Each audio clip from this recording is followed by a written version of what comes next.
देखिए आप सभी को यहाँ पर एक रॉड दिख रही होगी, ये जो है इस पॉइंट पर हिंज्ड है, मींस इस पॉइंट के अबाउट ये रॉड जो है रोटेट हो सकती है। अब देखिए यहाँ पर इसका मास कैपिटल एम दिया है, तो मुझे पता है इस पर mg फोर्स एक्ट करेगा, कैपिटल mg जो कि मैंने लिखा है।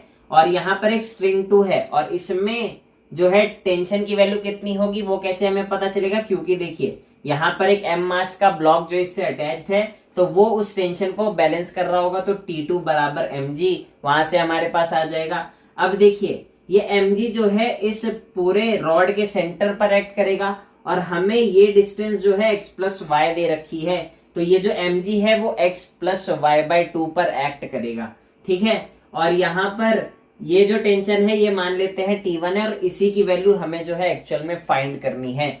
अब देखिए अगर ये पूरा सिस्टम जो है इक्विलिब्रियम में है, तो मुझे ये ध्यान होना चाहिए कि नेट टॉर्क जो है इस पॉइंट के अबाउट 0 होगा, क्योंकि सिस्टम इक्विलिब्रियम पोजीशन में है।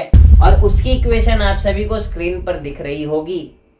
क्योंकि वो नेट टॉर्क की वैल्यूज जो हैं वो कैसे आई मैंने किसी को एक्सप्लेन नहीं करी है, तो कुछ बच्चे मुझे ये चीज बोल रहे होंगे, चीटिंग करता है तू, चीटिंग चीटिंग चीटिंग करता है तू।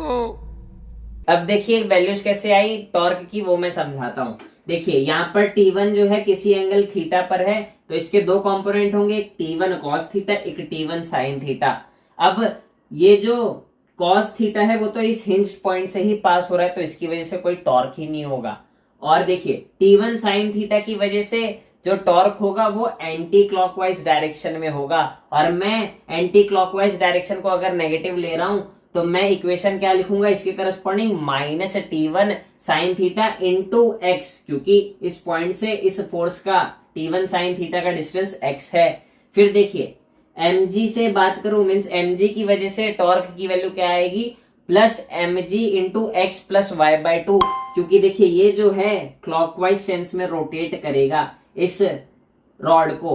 अब देखिए अगर T2 की वजह से अगर मैं बात करूं, तो ये भी देखिए इस पर जो है क्लॉकवाइज सेंस में जो है टॉर्क लगाएगा, तो ये क्या होगी T2, और T2 की वैल्यू हमें mg पता है, तो mg into x plus y. तो आई होप सो कैसे वो टॉर्क की इक्वेशंस आई है वो क्लियर हो चुकी होगी आपको, और फाइनली वहां से हमें इस T1 की वैल्यू मिल जाएगी।